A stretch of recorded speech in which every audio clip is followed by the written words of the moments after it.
भगवान राम के दर्शन करके पूरा देश खुशी से झूम रहा है, लेकिन काले पत्थर से ही भगवान राम की मूर्ति क्यों बनाई गई है, जानते हैं आप? अब इस तस्वीर को देखिए, जिसमें प्रभु श्री राम मुस्कुराते हुए दिख रहे हैं। पैर से लेकर चेहरे तक पूरी मूर्ति काले रंग की है। ऐसे में आपके मन में भी सवाल जरूर आया होगा कि आखिर मूर्ति बनाने वाले अरुण योगीराज ने इसे काले रंग के पत्थर से ही क्यों बनाया है और इसके पीछे का रहस्य क्या है। बात सिर्फ काले रंग की ही नहीं है, बल्कि 51 इंच की बनी मूर्ति की भी है, जिसके बारे में 99% लोगों को नहीं पता कि आखिर इसे 51 इंच की ही क्यों बनाया गया है। रामलला की मूर्ति कर्नाटक के मूर्तिकार अरुण योगीराज ने बनाई है। इसकी खास बात यह है कि इसे एक ही पत्थर से बनाया गया है, यानी पत्थर में कोई भी दूसरा पत्थर नहीं जोड़ा गया है। इस मूर्ति का वजन करीब 200 किलोग्राम है। इस मूर्ति में भगवान श्री राम के 5 साल के बाल रूप को दर्शाया गया है। रामलला की सुंदर मूर्ति में भगवान विष्णु के 10 अवतार आपको देखने को मिलेंगे। ये 10 अवतार हैं: मत्स्य, कूर्म, वाराह, नरसिंह, वामन,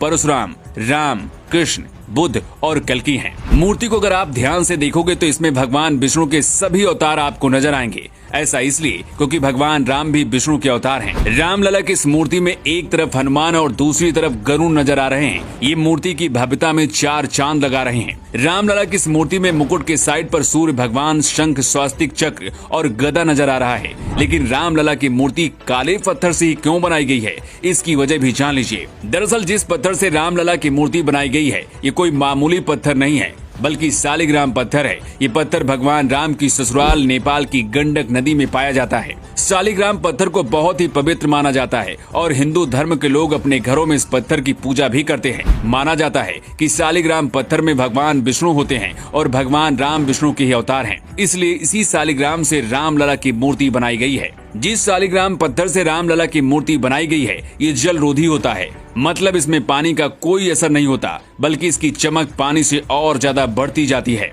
अगर राम मंदिर में चंदन रोली लगाई जाएगी तो इसमें रामलला की मूर्ति की चमक पर कोई असर नहीं होगा। रामलला की 51 इंच लंबी मूर्ति दक्षिण भारतीय शैली को दर्शाती है। मूर्ति की लंबाई 51 इंच इस बात को ध्यान में रखते हुए की गई है ताकि रामलला के 5 साल बालक के स्वरूप के दूर से आसानी से दर्शन मिल सके। राम मंदिर के गर्भगृह में जब रामलला की मूर्ति लाई गई, उस दौरान उनकी आंखों में पट्टी बंधी हुई थी। ये पट्टी 22 जनवरी को प्राण प्रतिष्ठा के बाद खोली जाएगी। लेकिन अचानक से सोशल मीडिया पर रामलला की मूर्ति प्रकट हो गई, मतलब प्राण प्रतिष्ठा से पहले ही रामलला ने अपने दर्शन दे दिए हैं। लेकिन ऐसे हुआ कैसे, इसके बारे में भी चलिए आपको बताते हैं। इस तस्वीर को देखिए जो इस वक्त राम मंदिर के गर्भगृह में रखी हुई है। इस मूर्ति में रामलला की आंखों में पट्टी बंधी हुई है। ऐसा इसलिए किया गया है कि 22 जनवरी को जब प्राण प्रतिष्ठा होगी, उसके बाद ही आंखों की पट्टी हटाई जाएगी। लेकिन जिस वर्कशॉप में रामलला की मूर्ति बनाई जा रही थी, वहीं से ये तस्वीर वायरल हुई, जिसकी वजह से 22 जनवरी से पहले ही पूरे देश और दुनिया ने रामलला के दर्शन कर लिए। हालांकि इस पर अब राजनीति भी शुरू हो चुकी है।